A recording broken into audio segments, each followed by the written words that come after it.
course, if you've got big lumps of trauma in there, your thoughts are much more negative. Now, if our brain doesn't know the difference between imagination and reality. So if we start talking about unpleasant things, or even watching it on the TV or anything like that, your brain thinks it's happening. It produces all the necessary chemicals, adrenaline, cortisol, and it also then puts it back in the stress bucket, and it's got to be processed all over again.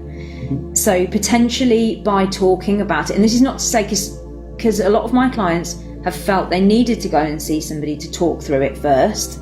That's not to say that isn't useful, but a lot of them come to a point where they've had enough of that, because they're now at the point where they need to clear out what's in that stress bucket.